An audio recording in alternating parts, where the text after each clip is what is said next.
This is the Valley, a vanished world from a forgotten time.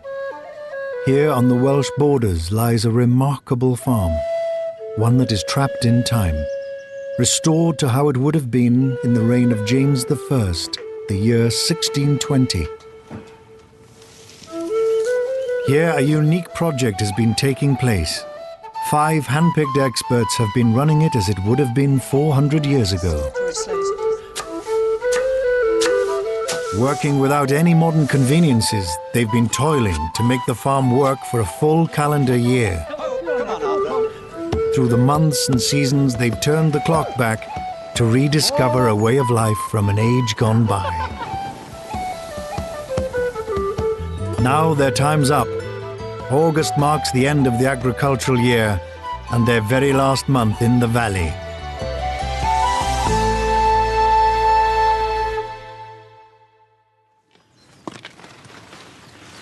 It's August, our 12th and final month here on the farm, and 400 years ago this really would have been crunch time for a farmer.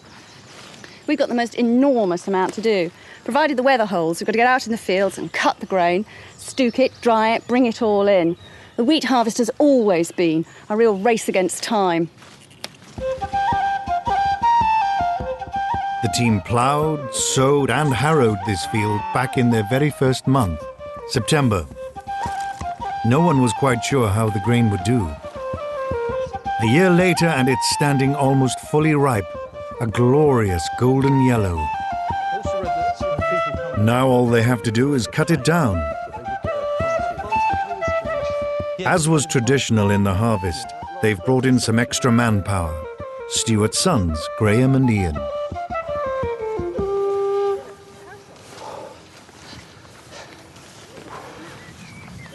Yes, again, we've got no idea exactly how this would have been done.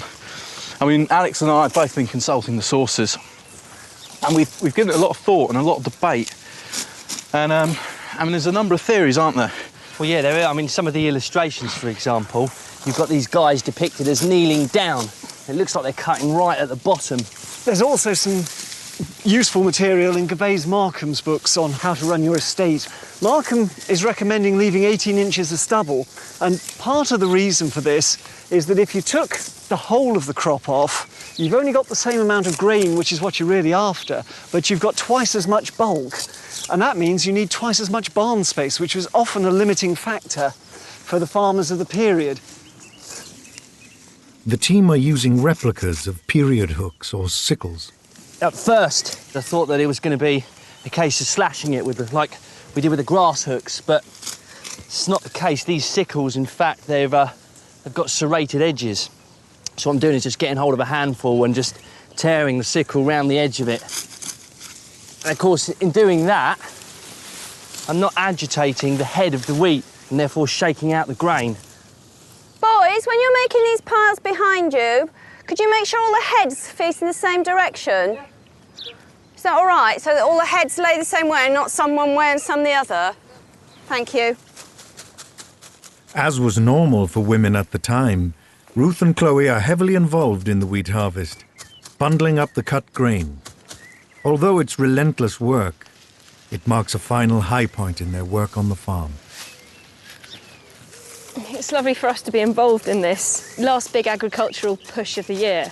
It's wonderful. It gives you a real sense of achievement and of sort of finality in a way. It's really all hands to the pump too. It is, isn't it? yeah. Absolutely everybody got involved in harvest time. Yeah. Men, women and children. It does get it done quicker as well. It's the reason that they have academic terms like they do. You know, even to this day, we all still have the sort of harvest period off from schools and things, and that was originally so that all the students and pupils could be out in the fields. With so much time pressure involved in cutting the wheat, women also helped sickle it down.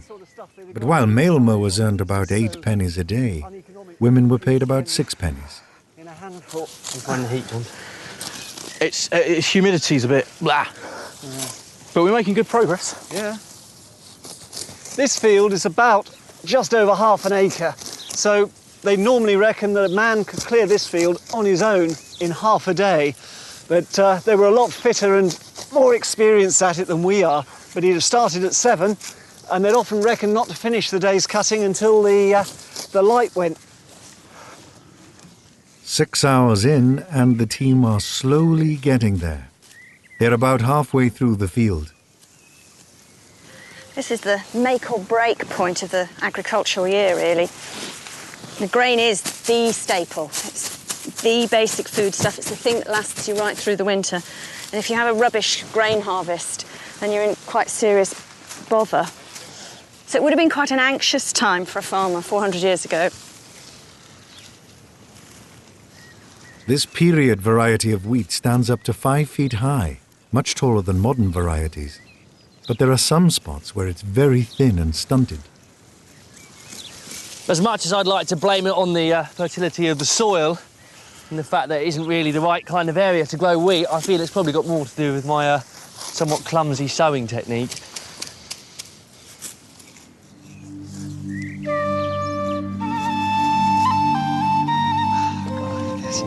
I'm starving. With everyone hard at work in the field, there's no one left over to cook up a hearty meal. So they're making do with a simple picnic. Right. Oh look, we have a visitor. Don't chase it. Well, it almost marks the end of the year, doesn't it? Wheat cropping. Absolutely. Harvest home's what we're waiting for. Get there soon. This big, critical task has brought everyone together. It's back-breaking work, but they're well on their way to completing their last big project on the farm.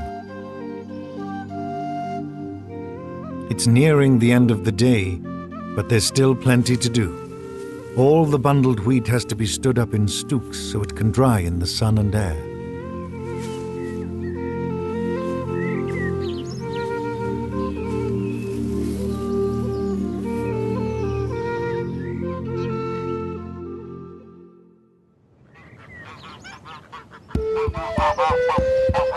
A fresh August morning in the valley. Time for Ruth and Chloe to take out the geese. I don't think I like having Minky around behind them, actually.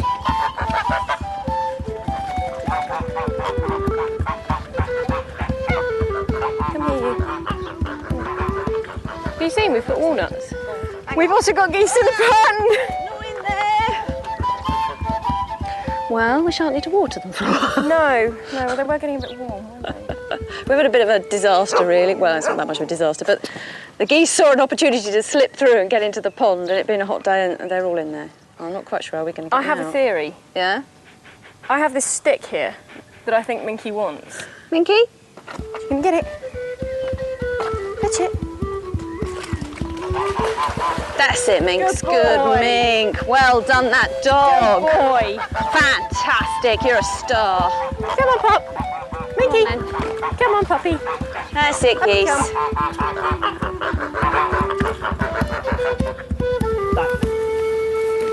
Back. Once again, Alex, Fons and Stuart have called on Blackthorn to help pull the hay sledge. Once the wheat stooks have had a good chance to air and dry, they need to be brought in as quickly as possible. Not only is the grain safe to put in at this point, but also a lot of the weeds have dried off. You can see the greens all going very, very pale. We've got a lot of odd bits and pieces in here because we're not sort of spraying to kill off all the weeds. So that will be vetch. Sometimes it was grown as a crop because it would provide good animal fodder. It's like a little lupin or pea, but that we'll sort out later.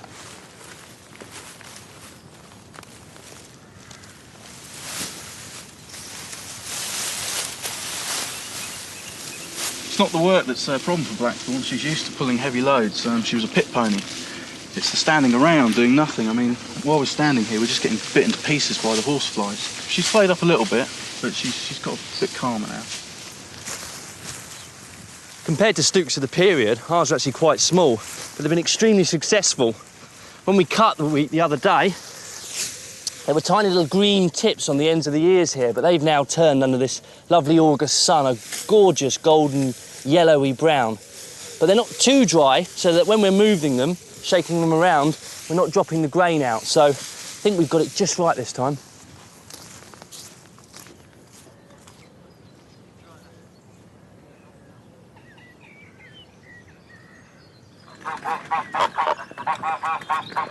There would usually have been a range of poultry on a 17th century farm.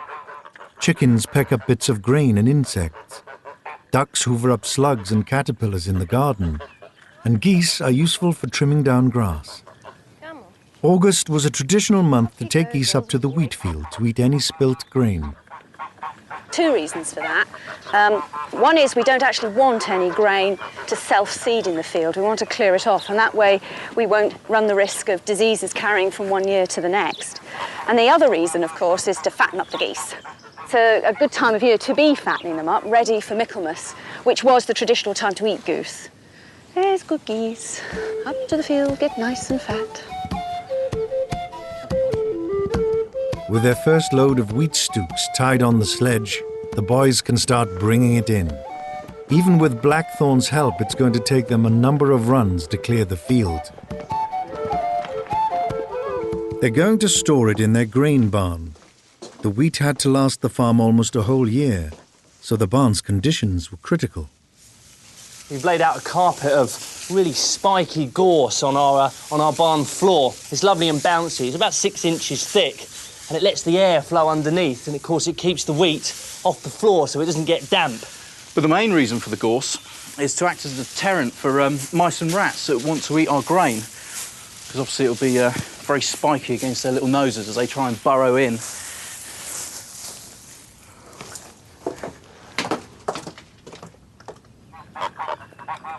Up in the stubble field, the geese are settling in, gobbling up any leftovers on the ground. And the girls are having a very arduous time of it. This has been one of the more interesting things we've done, really, because I've not done anything like this before. It is, you're right, it's nice to get out and do the harvesting. It must have been absolutely terrifying keeping your eye on the weather. I mean, that's what these stooks are for, isn't it? It's a sort of like, you know, hanging on for the last bit of summer sun you can possibly get on it, but you've got it in a form that, should the heavens open, you can whisk it inside. I think it's getting even muggier, isn't it? But we look like we've beaten the rain.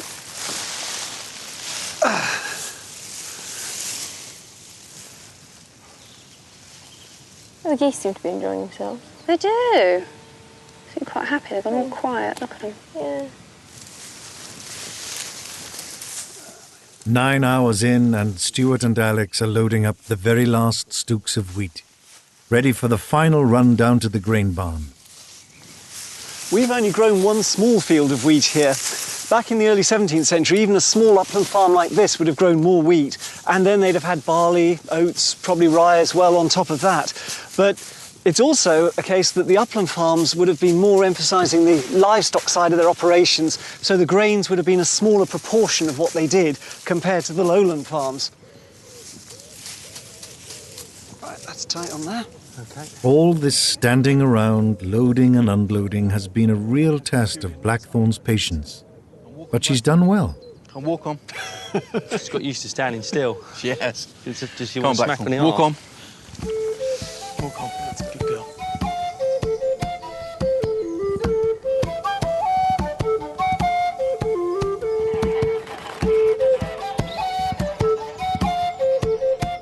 Gonna have to overhaul the sledge before next year, that's for sure. Yeah, it's going to need a few repairs, isn't it? Yeah, I think that runner's split on the other side. That's going to have to come off and be completely But it's redone. lasted the year, though, isn't it?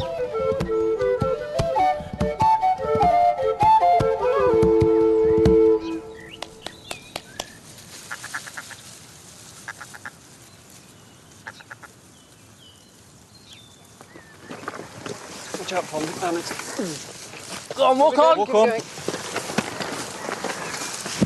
Walk on. Fortunately, the weather has held, and all the grain is now down from the field. The barn is slowly filling up. Well, there we go. Well, 400 years ago, that would be the next 12 months' bread corn for them. So, I'm glad I'm not having to live off this for another 12 months. I don't think we've got enough here, but if we'd done a few more fields, we could have done. Yeah. About just over half an acre of wheat was actually planted in there when you take off the edges. It's amazing how much it's filled up the barn. That was September we started with that, wasn't it? That was indeed, yeah. Sowing it all down, ploughing it. It's done well. It's done It's very taken well. a good long time, 12 months.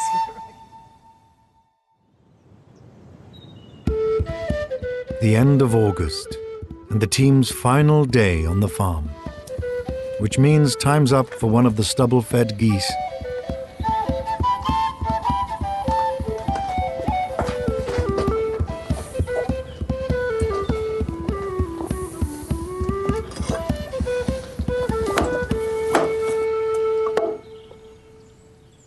A goose has got a lot of uses, not just eggs during life and meat when it's dead. The feathers on this wing will make writing quills. I'm right-handed. This stretches back away from my face over my wrist. If I was using the other wing, then it would stick the other way and it would be getting up my nose, which would be a real nuisance. While one wing could be used for writing quills, the other was frequently used in a farmhouse as a duster brush. But it was the small breast feathers that were most precious. The light, fluffy down is far more valuable, although you get less of it. And those would have been sold at the period to the gentry from many farms before they've got enough for their pillows, or if they're really rich, even for mattresses.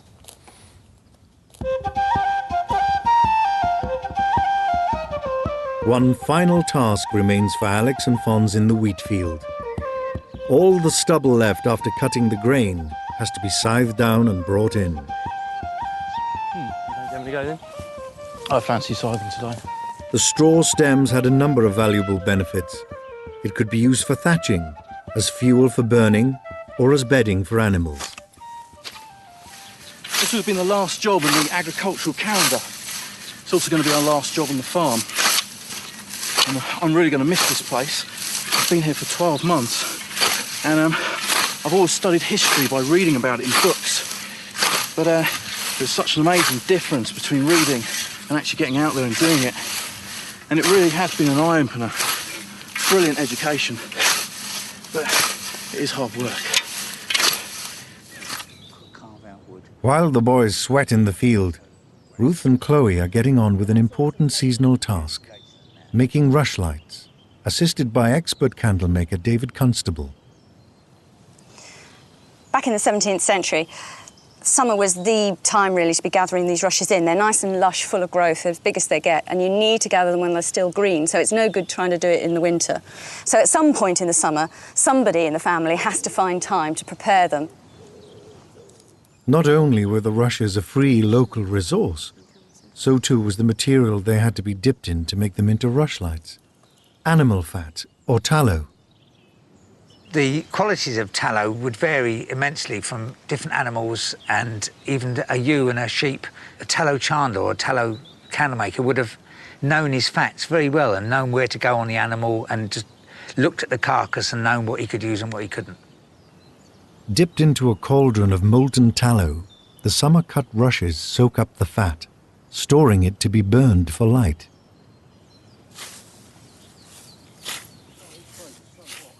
Mid-morning and Fons and Alex are doing well, but it's hot, unrelenting work.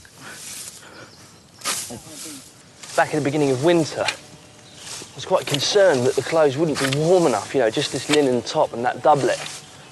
And the breeches, not only going down to the knees, but yeah, it was a pleasant surprise to find that they're actually really quite warm to work in. And yet now... Now you're being punished. Being punished, yeah. Oh, God. While rushlights were the cheapest light source on a farm, they did also have candles. Without electricity, both were absolutely vital. If you could afford candles, you used candles. Candles last longer, they're easier to use, you don't have to fiddle with them all the time. And they smell better too. But they do cost quite a lot of money in comparison to free. The candlemaker would charge something like 6pence a day if you fed him and gave him wine and beer and stuff, or 9pence if you didn't. And you'd stay there for make as many candles as you wanted, and then move on to the next house. With wax, these would build up quite quickly, but with tallow, which is such a soft fat, it would most probably take something like 100 dips to get this to about 1 inch or so. The most expensive candles were made of beeswax. A farm like this would probably have only used them on special occasions. We got glass we make a lot of them in. You know, we pour them in moulds a lot nowadays. Oh, right. So rather we- than yeah, rather all than being just dipped. dipping it up. I hadn't thought of that, but yeah. Indoors in the hall, Stuart is planning a slap-up harvest dinner with goose pie as the centerpiece. The oldest copy of this recipe occurs in a book called The Good Huswife's Jewel, written in 1596 by Thomas Dawson. With the goose boned, the meat needs to be parboiled in a boiling cauldron over the fire.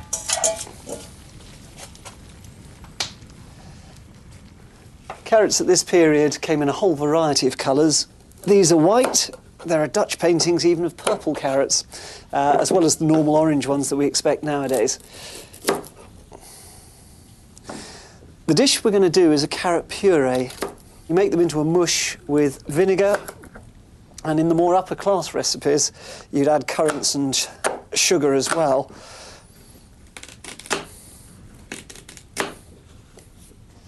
I'm using a bell metal skillet. Bell metal is a type of bronze, and it does tell us that they must have kept their kitchenware pretty clean, because if you allow it to sit there and fester, you develop little green, bluey green spots on it, which are verdigris, which is highly toxic. So cleanliness was definitely a feature of their kitchens. At the end of the day, Ruth, Chloe and David can finally try out their rushlights. Well, don't get your hopes up too high. They do have a habit of blowing out. They're useful, but, you know, you don't want to have to rely on them too much, if you know what I mean. This is a rushlight holder, sort of a specialist bit of equipment, really. They found loads of these archaeologically, and you can see it's just a sort of pair of jaws, really, that clamps the rush at any angle you choose to put it. You're going to have to watch the angle of this, I think, so it's going to maybe peter out. It's not bad, is it? It's quite a reasonable light. It's brilliant. I'm not expecting it to actually burn. I was expecting sort of a weedy little... No, you get decent light off them, don't you? A recent discovery in the 1600s enabled candlelight to be magnified for close, detailed work. So in 1613, they developed the candle condenser, which was a ball of glass full of water, and it magnified the light of the candle. So if you're working on lace there, I don't know if you can see that. That's amazing. I love the way it's like pointed, so you can actually direct like a really neat little stab of light at it. They would have like a stand of these condensers with, say, 4 on, and 4 lace makers would sit round and be working under these lights, these little spotlights. With the goose cooked, it's time to stuff it into a rustic pie case. Except on special occasions, this would have been seasoned at the period with Alexander seeds in a farm situation rather than black pepper. It was cheap, well, free, they could grow it in the gardens, whereas pepper from the Indies was very expensive. The pie needs to be packed out with butter and the lid put on, ready for baking in the bread oven. And here we have a pie as it would have been 400 years ago.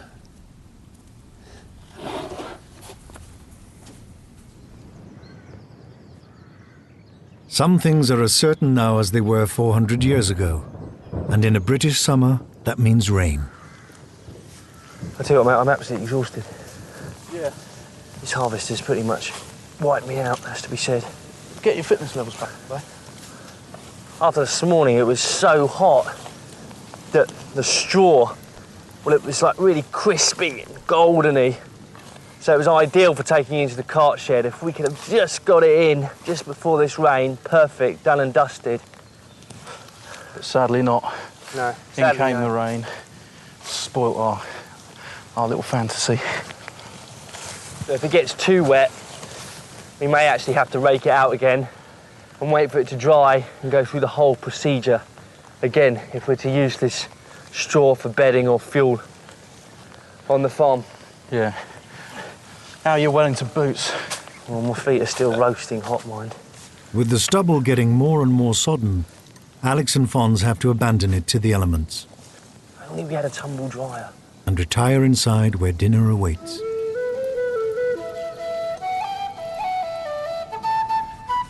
maybe just half. You got a hacksaw? Not going to eat ever again, did you say? He's not eating the pastry, so it's smaller than it looks. The wheat harvest is now safely in store. The Make or Break project in the agricultural calendar has been a success. Sorry I'm late. Where have you been? I've been putting some tools away. Hair, if it's the sustenance of life. Well, we've left you a Talk bit. about the sustenance of life, yes. This will be the team's very last meal in the valley. What began a year ago as a unique project to rediscover how a farm was worked in the 17th century is now complete. So what have we got here then? That's carrot puree done with white carrots, which is what we had in one of the rows in the garden. Wonderful. And then it's got butter in it and vinegar as well. 12 months of effort and labour have transformed this site into a farm that looks and functions as it would have done during the reign of James I.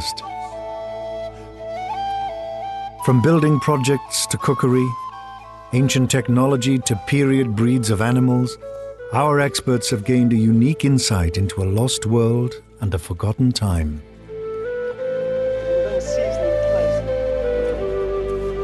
By putting into practice what others only write about, the team have taken us to the very heart of people's lives 400 years ago.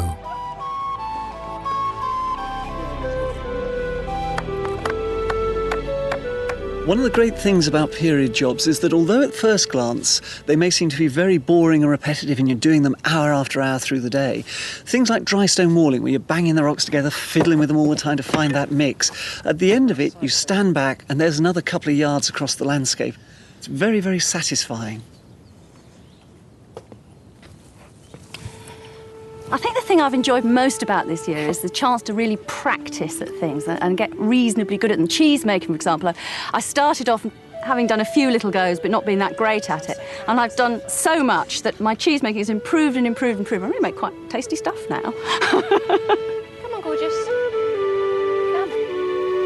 Good girl. Yes. I think I'm really going to miss working with the animals. I've built up quite a close working relationship with them, especially Blackthorn.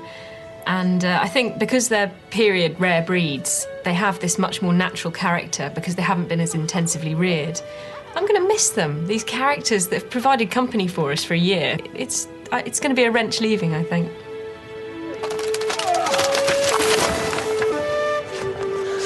We've been on this farm for 12 months, and one of the last things I thought I'd be doing is building projects.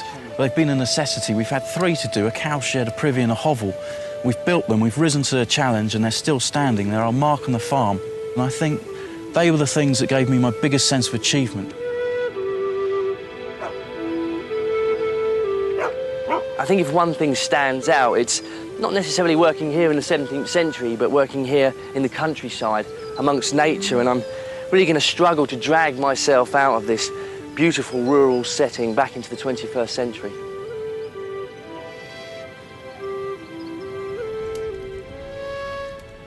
So has everyone got their mugs full, yeah? Yeah. Okay, well I think we should raise a toast to a fantastic year on the valley, yeah? I'll second that. Okay. What's ale? Drink ale.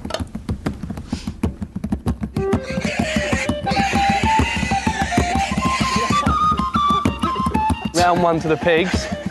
There are even more primitive sheep, like the Soe. Oh.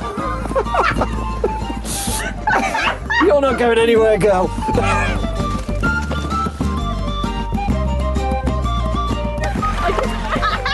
Where are you up to, Monty? Ooh. Don't put your hooves there.